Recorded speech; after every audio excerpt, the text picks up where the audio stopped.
नमस्कार, मैं खबर देख रहे हैं आप। मैं हूं आपके साथ सबा शाही शेख। बिहार झारखंड की बड़ी खबरों से कराएंगे आपको रूबरू। बांकीपुर विधानसभा उपचुनाव को लेकर सियासी सरगर्मियां तेज हो गई है। भारतीय जनता पार्टी, राजद और जनसुराज के बाद अब राष्ट्रीय लोक जनशक्ति पार्टी ने भी अपना उम्मीदवार घोषित कर दिया है। पार्टी ने तनवीर आलम को बांकीपुर सीट से चुनावी मैदान में उतारा है। पटना स्थित आरएलजेपी कार्यालय में आयोजित कार्यक्रम के दौरान पार्टी के राष्ट्रीय कार्यकारी अध्यक्ष और पूर्व सांसद प्रिंस पासवान ने तनवीर आलम को पार्टी का अधिकृत चुनाव सिंबल सौंपा।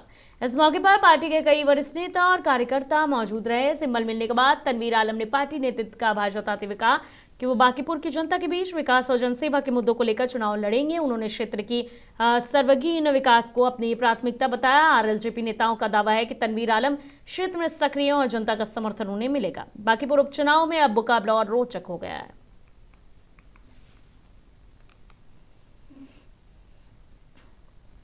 पटना के बांकीपुर विधानसभा उपचुनाव को लेकर राजनीतिक सरगर्मी तेज हो गई है। आरजेडी प्रत्याशी रेखा गुप्ता ने गुरुवार को अपना नामांकन दाखिल किया। नामांकन से पहले उन्होंने जीत का दावा करते हुए कहा है कि इस बार बांकीपुर में आरजेडी की जीत होगी और एनडीए को हार का सामना करना पड़ेगा। रेखा गुप्ता ने कहा है कि वो विकास, महिला सुरक्षा और जनता से जुड़े मुद्दों को लेकर चुनाव मैदान में उतरी हैं। उन्होंने कहा कि क्षेत्र की समस्याओं को दूर करना और लोगों को बेहतर सुविधाएं उपलब्ध कराना उनकी प्राथमिकता होगी। आरजेडी प्रत्याशी ने पिछली हार का जिक्र करते हुए कहा है कि कुछ परिस्थितियों के कारण पिछली बार सफलता नहीं मिली थी, लेकिन इस बार जनता का समर्थन उनके साथ है। नामांकन के दौरान बड़ी संख्या में पार्टी कार्यकर्ता मौजूद रहे। बांकीपुर उपचुनाव में अब मुकाबला और भी ज्यादा रोचक हो गया।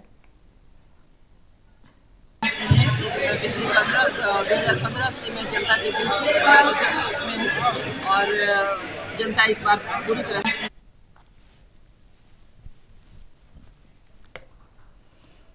पटना के बांकीपुर विधानसभा उपचुनाव को लेकर एनडीए ने चुनावी अभियान तेज कर दिया है। एनडीए प्रत्याशी अभिषेक कुमार सिन्हा उर्फ बंटी के समर्थन में नामांकन सभा को आयोजन किया गया, जिसमें मंत्री, विधायक और बड़ी संख्या में पार्टी कार्यकर्ता शामिल हुए। सभा के दौरान नेताओं ने अभिषेक कुमार बंटी के पक्ष में प्रचार किया और बांकीपुर सीट पर जीत का दावा किया। एनडीए नेताओं ने कहा है कि क्षेत्र की जनता का समर्थन बीजेपी के साथ है और इस बार भी बांकीपुर विधानसभा सीट पर पार्टी का परचम लहराएगा। नामांकन सभा में कार्यकर्ताओं ने प्रत्याशी के समर्थन में नारे लगाए और चुनावी रणनीति पर चर्चा भी की। अभिषेक कुमार बंटी ने कहा है कि वो जनता की उम्मीदों पर खरा उतरने और क्षेत्र के विकास को प्राथमिकता देने के मुद्दों के साथ चुनावी मैदान में उतरे हैं। बांकीपुर उपचुनाव में एनडीए, आरजेडी समेत अन्य दलों के बीच मुकाबला दिलचस्प होता जा रहा है।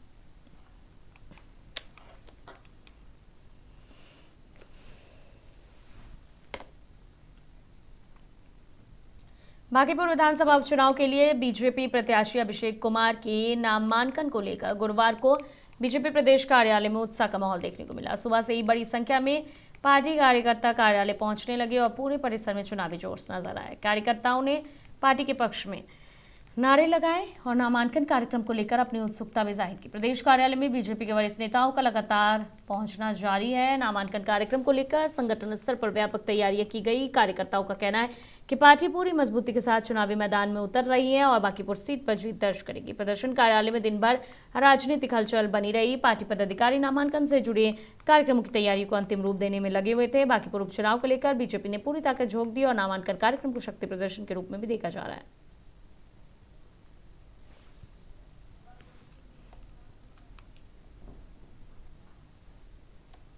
होना है, क्या कुछ कहेंगे? देखिए, आज बहुत खुशी की बात है युवा मोर्चा के लिए कि युवा मोर्चा के मेरे साथी और युवा मोर्चा के प्रदेश के अध्यक्ष भाई अभिषेक बंटी जी का नामांकन है और हमारे बांकीपुर के प्रत्याशी हैं और इससे बड़ा खुशी का क्या हो सकता है हम लोग के लिए। लगातार जो है विपक्ष हमलावर है और कह रहा है कि पॉकेट के आदमी को जो है टिकट दिया गया है बीजेपी से। देखिए, प्रशांत किशोर जी अपने पार्टी में ज्वाइन कराते थे और कहते थे कि चुनाव आपको लड़ाएंगे और 21,000 का चंदा वो रसीद कटवाते थे। वो पूरा 2025 व्यवसाय करके चल गया और भारतीय जनता पार्टी एक पॉकेट के कार्यकर्ता को टिकट नहीं दिया, बूथ के कार्यकर्ता को टिकट दी है और भारतीय जनता पार्टी का हर वो कार्यकर्ता बूथ पर काम करते हुए ऊपर है। उतने बांकीपुर की जनता है, जितने बड़ा झंडी है बांकीपुर की जनता है और कमल का फूल बांकीपुर में कीचड़ में खिलेगा। इतिहास हम लोग रचेंगे और कमल का फूल का खुशबू पूरे भारत में फैल चुका है और कोई नहीं है टक्कर में हमारे बंटी भैया के। पूर्व विधानसभा उपचुनाव के लिए नामांकन होना है, अभिषेक बंटी जी अपना नामांकन देने वाले हैं, क्या कुछ कहेंगे मैडम? ये हमारे शीर्ष नेतृत्व और राज्य स्तरीय नेतृत्व को धन्यवाद कि आम कार्यकर्ता लोगों को भी ऐसा मौका मिल रहा है। और ये सिर्फ संभव है भारतीय जनता पार्टी में ही कि आम कार्यकर्ता भी अपने ऊंचाइयों को छू सकता है और शीर्ष नेतृत्व पर जा सकता है। इसका जीता जाता उदाहरण है हमारे राष्ट्रीय अध्यक्ष श्री नितिन नवीन जी, जो बिहार के हैं और पूरे बिहार सरकार के शिक्षा मंत्री मिथिलेश तिवारी गुरुवार को गोपालगंज दौरे पर पहुंचे। उन्होंने सबसे पहले थावे दुर्गा मंदिर में पूजा अर्चना कर प्रदेश की सुख समृद्धि की कामना की। इसके बाद समाहरणालय परिसर में शिक्षा विभाग की समीक्षा बैठक में शामिल हुए। बैठक में जिले के शैक्षणिक व्यवस्था, विद्यालयों में पाठन, शिक्षकों की उपस्थिति और विभागीय योजनाओं की प्रगति की समीक्षा की गई। इस दौरान मंत्री बीजेपी जिला सम्मेलन में भी शामिल हुए, कार्यकर्ताओं को संबोधित किया। मीडिया से बातचीत में शिक्षा मंत्री ने शिक्षकों के ऑनलाइन तबादले को लेकर बड़ा अपडेट दिया है। उन्होंने कहा कि नई शिक्षक स्थानांतरण नीति के तहत प्रक्रिया अंतिम चरण में है और जल्द ही शेड्यूल जारी किया जाएगा। उन्होंने बताया कि तबादले की पूरी प्रक्रिया ऑनलाइन और पारदर्शी तरीके से होगी। मंत्री ने कहा कि सरकार की प्राथमिकता छात्र शिक्षक अनुपात को बेहतर बनाना है और शिक्षकों के हितों को ध्यान में रखते हुए निष्पक्ष तरीके से स्थानांतरण किया जाएगा। पूरी तरह टीचर ट्रांसफर नीति लागू है। विभाग में उसको लेकर के सारी प्रक्रियाएं अब अंतिम दौर में हैं और अगले कुछ दिनों में ही शेड्यूल जारी हो जाएगा। और टीचर ट्रांसफर में चूंकि रेशनलाइजेशन हमारे लिए सबसे बड़ा मुद्दा है, जब तक हम छात्र और शिक्षक का अनुपात ठीक नहीं कर लेते तब तक टीचर ट्रांसफर करना बेमानी होगी। और इसीलिए इसको लेकर के हम लोगों ने तय किया है, विभाग में शेड्यूल जारी कर देंगे और बहुत जल्दी जारी करेंगे। पूरी तरह टीचर पीएमसीएच में जूनियर डॉक्टरों की हड़ताल समाप्त हो गई है। जूनियर डॉक्टर्स एसोसिएशन और स्वास्थ्य विभाग के अधिकारियों के बीच हुई सकारात्मक वार्ता के बाद यह निर्णय लिया गया है। बैठक में स्वास्थ्य विभाग के सचिव कुमार रवि ने डॉक्टरों की मांगों पर विस्तार से चर्चा की। विभाग ने मांगों के समाधान के लिए प्रारूप तैयार किया है और आगे की कार्रवाई के लिए स्वास्थ्य मंत्री निशांत कुमार के साथ बैठक कराने का प्रस्ताव किया गया। जेडीयू ने बताया है कि जेडीयू की तरफ से बोला गया है कि पीजी रेजिडेंट डॉक्टर के स्टाइपेंड और सीनियर रेजिडेंट डॉक्टरों के वेतन संशोधन का प्रस्ताव इसी सप्ताह वित्त विभाग को भेजा जाएगा। वहीं अन्य प्रशासनिक और संस्थागत मांगों को 1 महीने के अंदर पूरा करने का आश्वासन दिया गया। मरीजों और जनहित को देखते हुए जूनियर डॉक्टरों ने तत्काल प्रभाव से हड़ताल वापस लेने का फैसला किया है।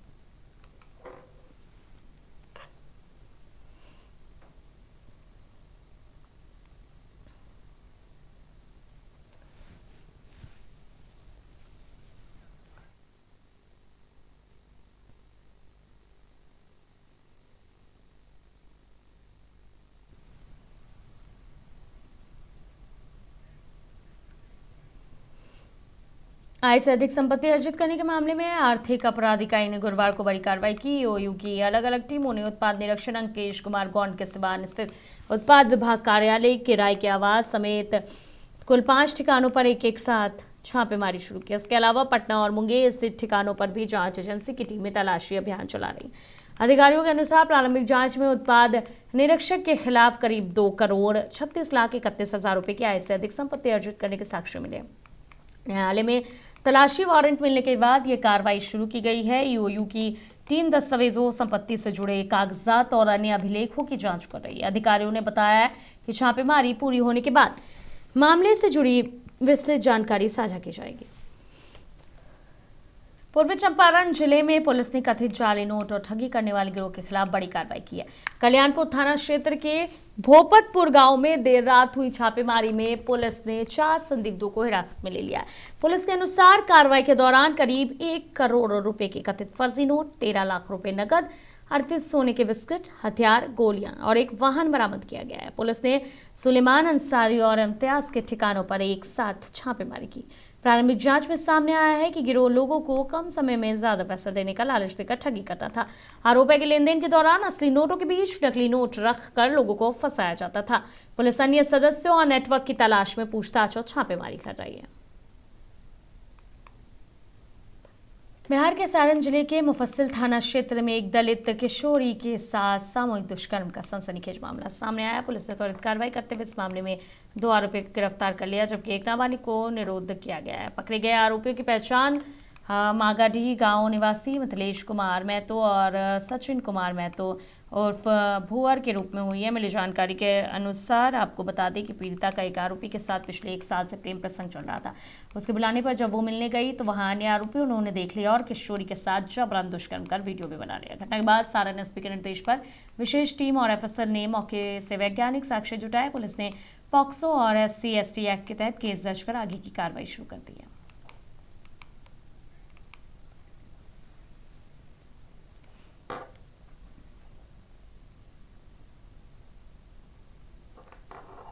भारत नेपाल सीमा से सटे किशनगंज जिले में भारतीय नागरिकता प्राप्त करने की प्रक्रिया को आसान बनाने के लिए विशेष नागरिकता शिविर का आयोजन किया गया। ठाकुरगंज प्रखंड मुख्यालय स्थित कौशल विकास केंद्र में आयोजित शिविर में बड़ी संख्या में भारत में विवाह कर रही नेपाली मूल की महिलाएं पहुंची। शिविर का आयोजन जिला प्रशासन के निर्देश पर किया गया। इससे संबंधित विभागों के अधिकारियों और कर्मियों से महिलाओं को नागरिकता आवेदन प्रक्रिया, जरूरी दस्तावेजों और अन्य औपचारिकताओं की जानकारी दी। महिलाओं ने शिविर के माध्यम से आवेदन प्रक्रिया शुरू कराई। ठाकुरगंज विधायक गोपाल कुमार अग्रवाल के प्रयास के बाद जिला प्रशासन ने जिले के सभी प्रखंडों में ऐसे विशेष शिविर आयोजित करने का निर्णय लिया है। प्रशासन का कहना है कि इस पहल से पात्र महिलाओं को भारतीय नागरिकता हासिल करने में सुविधा मिलेगी। आने वाले दिनों में जिले के अन्य प्रखंडों में भी शिविर लगाए जाएंगे। देखिए, बड़ा आसान है, कुछ नहीं करना है। जो जिन बच्चियों का शादी इंडियन किसी सिटीजन से हुआ है, किसी भारतीय से हुआ है, 3 पेपर हम लोग को चाहिए। एक तो जिनसे उनका विवाह हुआ, जिस व्यक्ति से, जिस भारतीय के साथ, उसका जन्म प्रमाण पत्र या पासपोर्ट। दूसरा, आपको जो बच्ची जो नेपाल से आई है विवाह करके, उसका हम लोगों को चाहिए कोई भी नेपाली सिटीजन का प्रूफ। जैसे आपका वहाँ जो नगर पालिका का जो है, जैसे यहाँ आधार कार्ड होता है, वैसे नगर पालिका उसको नागरिकता का कार्ड दे, तो वो कार्ड हम लोगों को चाहिए। और तीसरा, हम लोगों को चाहिए जो रजिस्ट्री ऑफिस से मैरिज रजिस्टर्ड सर्टिफिकेट। उसके लिए रजिस्ट्री ऑफिस में हम लोग अलग से डेस्क बनवा दे रहे हैं। आप जाइए, वहाँ पे आवेदन दीजिए, कागज दीजिए सपोर्टिंग, आपको हम लोग 10 दिन के अंदर में जो है मैरिज सर्टिफिकेट दे देंगे। ये 3 पेपर लगा के आपको भारतीय नागरिकता के लिए प्रखंड कार्यालय में अप्लाई करना है, और नागरिकता के साथ साथ ऑटोमेटिक आपका नाम वोटर लिस्ट। ईओयू बिहार ने बुधवार को मुंगेर में बड़ी कार्रवाई करते हुए एक्साइज इंस्पेक्टर अंकेश राजकौन के पैतृक आवास पर छापेमारी की है। कासिम बाजार थाना क्षेत्र के लल्लू पोखर स्थित उनके घर समेत जिले में 2 स्थानों पर जांच अभियान चलाया जा रहा है। जानकारी के अनुसार अंकेश राजगौंड वर्तमान में सिवान में उत्पाद निरीक्षण के पद पर तैनात है। आय से अधिक संपत्ति मामले को लेकर ईओयू की टीम ने ये कार्रवाई की है। छापेमारी के दौरान स्थानीय जिला प्रशासन और पुलिस टीम भी मौके पर मौजूद रही। बताया जा रहा है कि पिछले 2 घंटे से अधिक समय से जांच जारी है। आर्थिक अपराध इकाई की टीम घर में देखरेख, दस्तावेजों और अन्य सामानों की जांच कर रही है। अधिकारियों की ओर से फिलहाल विस्तृत जानकारी साझा नहीं की गई है। छापेमारी पूरी होने के बाद मामले से जुड़ी जानकारी सामने आएगी।